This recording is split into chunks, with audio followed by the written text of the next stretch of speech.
ज़ौर एक प्राचीन और भव्य ग्रह जहां नमू नामक प्रजाति का साम्राज्य फैला था।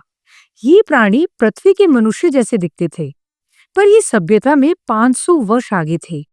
यदि पृथ्वी बिना अवरोध के आगे बढ़े, तो वो वैसी ही बन सकती है जैसा ज़ौर 1000 वर्ष पूर्व था।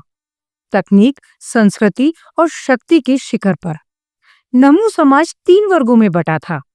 पहला, इक्रीमियन, तकनीकी और राजनीतिक रूप से सबसे उन्नत ज़ौर के शासक वर्ग थे।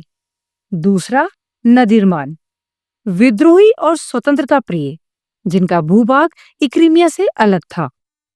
तीसरा, ओसलविनिया, एक दुर्बल वर्ग जो इक्रीमियन की कृपा पर आश्रित था। पर ज़ौर सिर्फ नमू का नहीं था। यह रहते थे मग, आधे मानव और आधे वानर जैसे जीव, जो पर्वतों और जंगलों में स्वतंत्र जीवन जीते थे।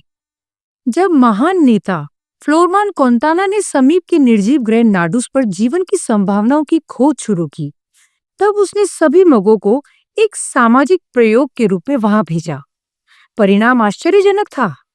मगों ने वहां न केवल जीवन को अपनाया, बल्कि कुछ ही शताब्दियों में एक नई समृद्ध सभ्यता की नींव रख दी थी। उससे प्रेरित होकर कोंताना ने हैबिटेट द मीवर्स प्रोग्राम की शुरुआत की, जिसके अंतर्गत नदीरमान और ओसलविनिया जातियों को दूरस्थ ग्रहों, उपग्रहों और चंद्रमाओं पर भेजा गया। जब ये योजना सफल हुई, तो इक्रीमियन भी भेजे जाने लगे। ज़ौर की सभ्यता अब अंतरिक्ष में फैल रही थी।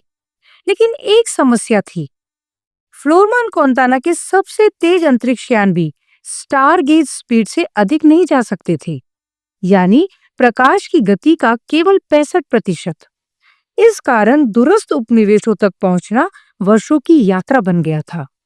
समय के साथ वहीं दूर ग्रहों पर बसे नदीरमान लोगों ने खुद को स्वतंत्र घोषित कर दिया था।